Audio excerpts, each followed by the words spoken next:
குருவே போற்றி ஒளியும் ஒளியும் எனக்குள் காட்டி உணர்த்திய குருவே போற்றி. ரொம்ப சந்தோஷம். இவர் இந்த அம்மா இவர் விஓவாக இருக்கிறார், திருவள்ளூர் விஓவாக இருக்கார். இந்த அம்மா மனைவியாக இருக்கிறாங்க. இவங்க ரெண்டு பேர் தான் எனக்கு அடுத்தபடியாக ஆசிரமத்தை மெயின்டைன் பண்ண போகிற குருமார்கள். லேடிஸுக்கெல்லாம் அந்தமா உபதேசம் கொடுக்குறாங்க, ஜென்ஸுக்கெல்லாம் இவர் உபதேசம் கொடுக்குறாரு.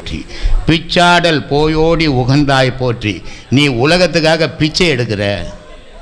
மதுரையில் இறைவன் பிச்சை எடுத்தான், பிட்டுக்கு மண் சுமந்தான் அப்படின்னு இருக்குதுல்ல.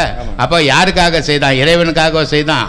தள்ளாதவனுக்காக, முடியாதவனுக்காக இறைவனே போய் பிச்சை எடுக்கிற நிலை வந்தது அப்படின்னு பிச்சாடல் போயோடி உகந்தாய் போற்றி. பிறவி அறுக்கும் பிராணனே போற்றி. நம்மளுடைய பிறவியை முடிவுக்கு கொண்டு வர்றது எதுன்னா நம்மளுடைய மூச்சு தான். அப்போ பிராண மூச்சு தான் நம்மளுடைய பிறப்பை தவிர்க்கக்கூடிய ஆற்றல் கூடியது பிராணந்தான். அதனால் சொல்கிறாரு, பிறவி அறுக்கும் பிராணனே போற்றி, வச்சாடல் நாற்றும் மகிழ்ந்தாய் போற்றி. ஐயா, இந்த உலகத்தில் எல்லாம் அனுபவிக்கிறதுக்கு நீ வச்சுக்கிற, ஆனால் எனக்கு வேணாப்பா. அதை மகிழ்த்துக்காக வச்சுக்கிற, அபகரத்துக்காக வைக்கல. ஆனால் அபகரிச்சின்னு இருக்கிறான் அவன், எனக்கு அது வேணாம். அதனால் நான் நீ இருந்தால் எனக்கு போதும், எனக்கு இந்த உலக பொருள் எதுவும் வேணாம் அப்படின்ட்டார். அப்போ வச்சாடல் நான்றும் மகிழ்ந்தாய் போற்றி, மருவி என் சிந்தை புகுந்தாய் போற்றி. ஐயா, தவறி வந்து உட்காந்துட்டப்பா என்கிட்ட, நான் தேடவே இல்லையா உன்னை, நீயே வந்து உட்காந்துட்டியா. மருவி என் சிந்தை புகுந்தாய் போற்றி. என்ன மருவி என் சிந்தை புகுந்தாய் போற்றி. பேச்சாரர் புறமூன்றும் எய்தாய் போற்றி. இந்த புறமூன்றும் எழுதாய் போற்றின்னா இவங்கெல்லாம் என்ன நினச்சிங்கிறாங்கன்னா, முப்புறத்தை எரிச்சிட்டாரு. முப்புறத்தை எரிச்சா முன்னொரு பக்கம் என்ன இருக்கும்? ஒன்றுமே இருக்காது இல்லையா? முப்புறம் கடல் தானே இருக்குது. அப்புறம் முப்புறம் எரிச்சா என்ன இருக்கும்? முப்புறம் எரிச்சான்னா 3 தீ: ஆன்மமலம், கண்மமலம், மாயமலம். இந்த 3ஐயும் எரிக்கக்கூடிய ஆற்றல் இறைவனுக்கு மட்டுமே ஒன்று. அதனால் வச்சாடல் நான்றும் மகிழ்ந்தாய் போற்றி, பிறவி என் சிந்தை புகுந்தாய், மருவி என் சிந்தை புகுந்தாய் போற்றி, பெச்சாரர் புறமூன்றும் எய்தாய் போற்றி. எல்லாத்தையும் எய்தாய், எரித்தாய் இல்லை, எய்தாய். இதை 3ஐயும் தூக்கி போட்டுட்டப்பா, நான் என்கிட்ட இல்லை. எதை? ஆன்மமலம், கண்மமலம், மாயமலம். இந்த 3ம் போனால் அப்புறம் மனுஷங்கிட்ட என்ன ஆகுது? அவன் இறைவனுக்கு சமமானவன் ஆயிடுறான். அப்போ அதனால் சொல்கிறாரு, இந்த 3ம் எய்தாய் போற்றி. கச்சாக நாகம் அசைந்தாய் போற்றி. கச்சாக அசைந்தாய்னா இப்போ நம்ம மூச்சு என்ன சத்தம் வருது? பாம்பு எப்படி சீர்னா வருதோ அதே சத்தம் தான் வரும். அப்போ இந்த நாகம் அசையுது. எங்கே? மூலாதாரத்தில் நாகம் அசையுது. அதனால் கச்சாக நாகம் அசைந்தாய் போற்றி, கைலை மலையானே போற்றி போற்றி. எல்லாருக்கும் தெரியும் சாமி, இது எல்லாருக்கும் தெரியும். இதெல்லாம் தப்புன்னு கூட தெரியும். தெரிஞ்சே தப்பு பண்ணுறாங்கன்னா அதுக்கு நம்ம ஒன்றும் பண்ண முடியாது. உண்மையான சீடர்களை ஐயாவுடைய சொல்லுபடி கேட்டோங்கன்னா கண்டிப்பாக மாறுவாங்க ஐயா. இன்னும் கொஞ்சம் இந்த பேச்சை கேட்டால் தான் கொஞ்சம் யோசிக்கலாம். அது நான் கேட்க வரல ஐயா. யோசிக்கக்கூடிய அளவுக்கு இருக்கிறவங்க சொல்கிறத கேட்டுக்க மாட்டாங்க. எந்த யோசனையும் இருக்கக்கூடாது. அவங்க என்ன சொல்கிறாங்களோ அதை அப்படியே செய்யணும். ஹிட்லர் என்ன சொன்னார்? எப்படிங்க உங்கள் படை இவ்வளோ பாதுகாப்பாக இவ்வளோ திறமையாக இருக்கே, எப்படி தான் நீங்கள் இந்த படையை நடத்துகிறீங்கன்னாரு. இவ்வளோ திறமை எப்படி இந்த படைக்கு வந்ததுன்னாரு. அப்படியா பார்க்கணுமா நீங்கள்? ஆமாம் பார்க்கணும். ஏன்னா உலகம் பூரா ஜெயிச்சுக்கிட்டு நீங்கள் போகிற இடம் எங்கேயும் தோல்வியே கிடையாது. இப்போ எப்படி தான் உங்களுக்கு இப்படி படை நடத்த முடியுது? உங்கள் படை வீரர்கள்லாம் எப்படி மாதிரி இருக்காங்க? அப்படியா, நீங்கள் பார்க்கணும் அவ்வளோதானே அப்படின்னு ஒரு கேப்டன், ஒரு கப்பல் மாலுமி கேட்குறாரு. நீங்கள் பார்க்கணும் அவ்வளோதானே? ஆமாம். இப்போ பாருங்கள் எப்படி என்னோட வலிமைன்றது இப்போ உங்களுக்கு தெரியும், என் படையோட வலிமையும் உங்களுக்கு தெரியும் பாருங்கள் அப்படின்னு ஒரு படை வீரனுக்கோ, டே இங்கே வாடா அப்படின்றார் ஹிட்லர். போய் நிற்கிறான். டேய், இந்த கப்பல்லேருந்து எகிரி கடலில் குச்சி செத்துப்படா அப்படின்னாரு. அவன் குச்சி செத்துட்டான். இன்னொருத்தனை கூப்பிட்டார், இங்கே வாடா, நீ அந்த பக்கம் போய் குச்சி செத்து போயிட்டான். அப்புறம் முன்னாரு 2 பேரை கூப்பிட்டா, டே நீங்கள் 2 பேர் அந்த பக்கம் போய் சாவுங்க, நீங்கள் இந்த 2 பேர் இந்த பக்கம் போய் குதிச்சு சாவுங்கன்னாரு. எல்லாம் அவன் போய் தப்புன்னு குச்சி செத்து போயின்னே இருக்கிறான். பார்த்தாரு, என்னடா 2 பேரை கூப்பிட்டேன், டேய் அந்த குரூப் அப்படியே வாங்கடாங்க. மொத்த குரூப் ஒரு 20 பேர், நீ இந்த பக்கம் குதிரா செத்து போயிடுங்களா. சரி, அப்புறம் இன்னொரு குரூப் டா இங்கே வேணாம் இந்த பக்கம் குதிரானார். அதுக்குள்ள அந்த படை அந்த மாலுமி கேப்டன் என்ன பண்ணார், கப்பல் கேப்டன், ஐயா போதும் ஐயா நான் புரிஞ்சிக்கினா நிறுத்துங்க அப்படின்னாரு. புரிஞ்சிச்சா? நான் ஆர்டர் போட்டால் உடனே ஒபே பண்ணுவாங்க என்னோட சீடர்களா. உடனே ஒபே பண்ணுவாங்க. அதனால தான் இந்த படையை இவ்வளோ திறம்பட நான் நடத்திக்கிட்டு இருக்கிறேன் அப்படின்னு ஹிட்லர் சொன்னார்.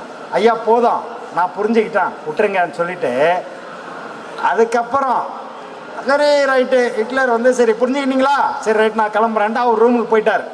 அப்புறம் இந்த கேப்டன் வந்து ஒருத்தனை மட்டும் தனியாக கூப்பிட்டார், ஒரு வீரரை, படை வீரரை கூப்பிட்டு ஐயா கொஞ்சம் வாங்க.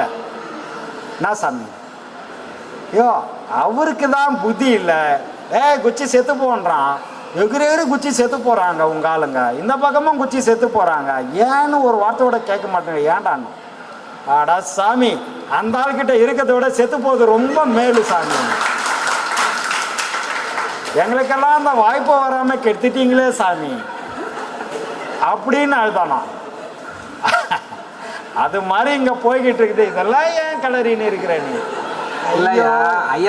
வேணான்ற திரும்ப திரும்ப இல்லையா, ஒரு இதுதானே ஐயா, ஒரு சீடனா இருந்து இந்த உண்மையா இருக்கிறவங்க அந்த சீடன் இந்த ஆசிரமம் வளரணுன்றவங்க கண்டிப்பா இருக்கணும் இல்லையா நான் கேட்க வரேங்க. வேற ஒண்ணும் இல்லை, வளரணும்னு இருக்கிறவங்க இருக்கிறாங்களே என்ன, இவங்க தான் வளரணும்னு இருக்கிறவங்க. நீ இல்லாதவங்களெல்லாம் எப்ப இல்ல முதல்ல உங்களுக்கு ஒரு கதை சொல்லணும். நான் இவர் என்ன பண்றாருன்னா இங்க இருக்கிறவங்க எல்லாம் இவருக்கு ஆளா தெரியல, இவர் எங்க போயிருக்காரு பாருங்க. இல்லாதவங்கள பத்தி ஒரு கான்ட்ராக்ட் எடுக்கிறார், ஒரு கான்ட்ராக்ட் ஓனர் 50 லட்சம் ரூபாய் அந்த கான்ட்ராக்ட் முடிச்ச உடனே மடன்னு வேலை செய்தார். வேலை செய்து முடிச்சிட்டார். 50 லட்ச ரூபாய் செக்கு வரணும், போறாரு. ஏன்னா இன்ஸ்பெக்ஷன் வராங்க, செக்கு கொடுக்க போறாங்க, இன்ஸ்பெக்ஷன் வராங்க, பார்க்குறாங்க ஒரு 2 பைப்பு தப்பாக புதைச்சிட்டு இருக்கு. நம்ம இது தப்பாக இருக்கு, இதை உடச்சி இந்த பக்கம் புதைச்சா தானே இந்த தண்ணி இப்படி தானே போகணும். ஆமாம் சார், இது நான் அன்றைக்கே சொன்னேன், இவன் தப்பாக பண்ணிட்டான், இப்போ ஓடிப்பா உடச்சி அதை மாற்றி வச்சேன். ஓகே ரைட்டு எல்லாம் ஓகே. இப்போ என்ன பண்ணிட்டேன், ரீஒர்க் பண்ணிட்டேன். நீ இதுக்கு வந்து 1 லட்ச ரூபாய் உனக்கு பெனால்ட்டி. நான் தான் உனக்கு 49 லட்ச ரூபாய் செக்கு வச்சுக்கோ, 1 லட்ச ரூபா உனக்கு பெனால்ட்டி போட்டேன் போயான்ட்டேன். 49 லட்சத்தை வாங்கியாந்து பீரோவில் போட்டான். 1 லட்ச ரூபாய் போச்சேன்னு அழுதுனுக்குறான். அந்த மாதிரி 49 லட்சம்ங்கிறது 1 லட்சம் போனதுக்கு உட்காந்து அழுதுங்கிற நீ. அப்படி இல்லையா, உண்மையான சீடர்களை கொஞ்சம் யோசிக்க சொல்ல வரேன், வேற ஒன்றும் இல்லையா. அதெல்லாம் நீ உண்மையான சீடரா பொய்யான சீடரா? நம்ம சீடர் எல்லாம் உண்மையான சீடர் தான், வேற பொய்யான சீடர் இல்லை. ஆனால் தப்பாக போகிறாங்கன்னு சொன்னால் அவங்க வினை பயன் அவங்கள தடுக்குது, வினை தடுக்குது. இன்னும் அவங்களுக்கு வினை பயன் முடியல. முடிஞ்சவங்கலாம் இங்கே வந்துட்டாங்க, முடியாதவங்க அங்கேயே இருக்காங்க. முடிச்சதுக்கப்புறம் வருவாங்க. ஏன் நீ அவசரப்படுற? எதுக்கு அவசரம் உனக்கு? அவன் வினை முடிஞ்சா வந்துட போறாங்க. யார் என் தப்பு சொல்லணுன்ற அவசியம் கிடையாது. இல்லை தப்புன்னு சொல்ல வரல, வினை பயன் விடலப்பா. அவன் மட்டும் என்னப்பா மனுஷன் தான்ப்பா. அவனை விடலையே, மாயையில போய் மாட்டிக்கின்னு இழுத்துன்னு போயின்னு இருக்குது. அவனும் எவ்வளோ உருவிகிரி பார்ப்பாங்க, முயற்சி பண்ணுறாங்க, முடியல. என்னைக்கோ ஒரு நாளைக்கு அது முடியும். இங்கே வரப்போகிறாங்க, ஏன் நீ அவசரப்படுற? வேணாம் விடு, வந்தவங்க வரைக்கும் போதும், இவங்களே வரட்டும். வினை முடிஞ்சதுக்கப்புறம் அவங்க இங்கே வந்தால் போதும். வினையோடு வந்தாங்கன்னா இவங்களே வீழ்த்துன்னு போட போகிறாங்க, நான் பயந்து நிற்கிறேன். வினை முடிஞ்சவங்களே அதில் எடுத்துன்னு போய் தள்ளிட போகிறேன், நான் பயந்து இருக்கிறேன். அதனால முடிச்சுட்டு வரட்டும், அவசரப்படாத, மெதுவாக வரட்டும். இன்னொரு 10 வருஷம் கழிச்சு கூட வரட்டும், தப்பு இல்லை. ஆனால் இங்கே வந்தே ஆகணும், அது உண்மை. அதெல்லாம் மாற்று கருத்து இல்லை. ஏன்னா பாடம் வாங்கியிருக்காங்க ஐயாவோட சீடர்கள், அதனால அவங்க எப்படியும் இங்கே வந்தே தரணும். இதில் மாற்று கருத்து கிடையாது. வருவாங்க 10 வருஷம் கழிச்சு, வினையெல்லாம் முடிச்சுட்டு வரட்டோம்ப்பா. சித்ரா பௌர்ணமி மே 1, மே 31 ஒரு பௌர்ணமி வருது. அதையும் நம்ம செய்ய போகிறோம், நல்லா கிராண்டா இதே மாதிரியே பண்ணிடுவோம். இதுக்கு இடையில ஐயாது குரு பூஜை மே 17 கிராண்டா பண்ண வேண்டிய சூழ்நிலை. இதை ஏன் சொல்றேன், அழுத்தி சொல்றேன், உங்களுக்கே புரிஞ்சிருக்கோம். ஏதாவது செய்யணும்னா, விருப்பம் இருந்து ஏதாவது செய்யணும்னா, நம்ம ஆக்சிஸ் பேங்க் அக்கௌண்ட் இருக்கு, இங்க QR கோடு இருக்கு, அதுல உங்களால முடிஞ்சதை நீங்க செய்யலாம். அன்பே சிவம் மனமே குரு, என்றுணர்த்திய குருவே போற்றி. சத்தும் சித்தும் எதுவென்று உணர்த்திய குருவே போற்றி.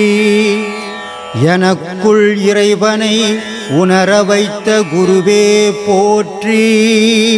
நித்திய ஆனந்தமான நித்யானந்த குருவே போற்றி. குரு பிரம்மஸ்ரீ நித்யானந்தரே போற்றி போற்றி.